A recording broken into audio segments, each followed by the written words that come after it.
When it comes to physical activity in adults, CSEP recommends 150 minutes of moderate to vigorous physical activity per week, accumulated at least 10 minutes at a time.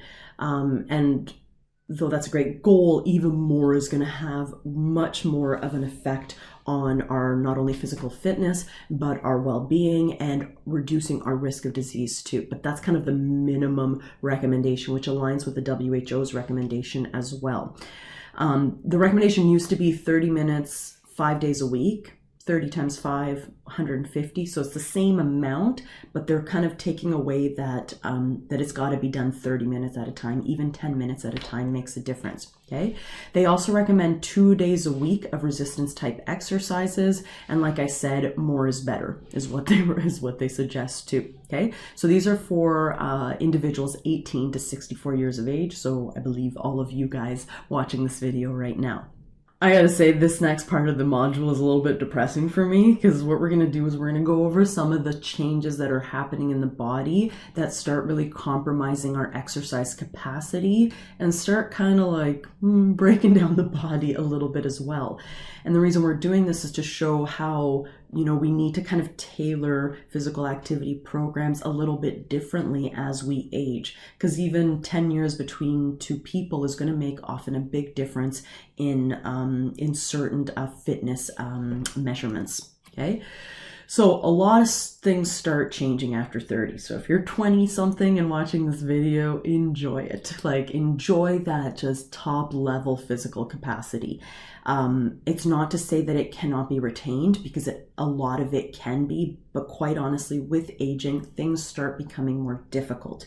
Okay, so physiological function is kind of peaks around age 30, and after age 30, we see a decrease in VO2 max and cardiac output, in strength, in power and flexibility, in our neural function as well, and we see that body fat. It's like, well, my weight's going to go down at least. No, we often see that body fat tends to increase as well, especially after age 30. As our metabolism slows, we see a big increase in BMI often in these age groups as well. So all of those factors, well, fun stuff to look forward to.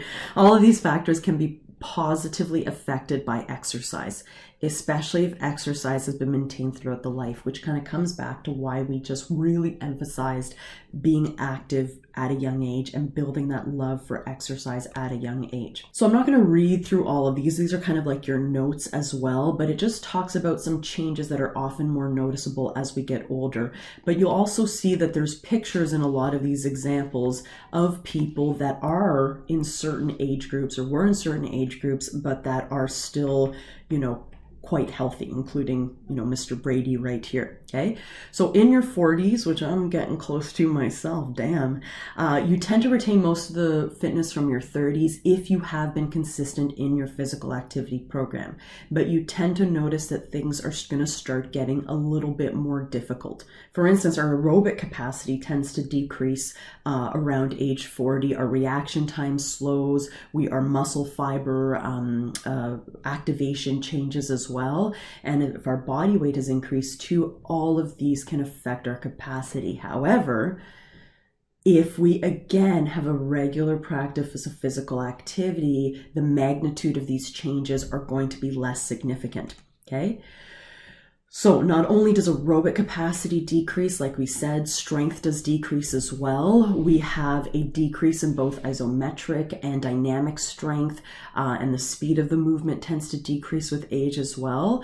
And that's because of a decrease in the number of muscle fibers. We lose some of our type 2 muscle fibers as well. And because of kind of that increase in that connective tissue, which like helps things stick together a lot more, and an increase in body fat too, you know, that can all compromise our ability to do certain exercises to retain that strength as well. So like I said, fun things to look forward to. And then you'll see a common theme here that they just keep getting a little bit more difficult. So like again, the body becomes a little bit kind of harder to move. It becomes less capable of getting our heart rate really high, or our capacity for aerobic exercise, our muscle strength. These are all unfortunately going down with age. But of course, there are people that are able to retain a lot of it. And one of the key components is a regular practice of physical activity. And one of the key things that I teach in BPK 140 is that if it is going to be a regular part of your life, people need to find a real big love for it. They have to find activities they enjoy. If they're social people, ideally finding a community or other people to be active with as well. Like I can think of my friend Megan, who's a runner. A lot of the people she runs with are like in their 50s and 60s, and they are freaking fit. But they have this community. They were all active when they were younger, and they've kept this community up to keep this as part of what they do.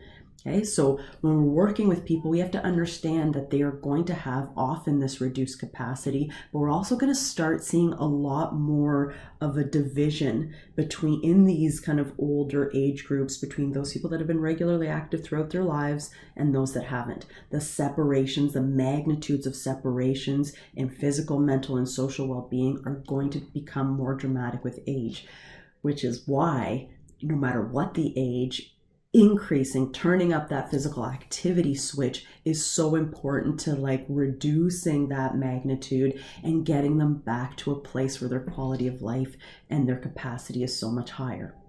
And that's what we get to do as health promoters.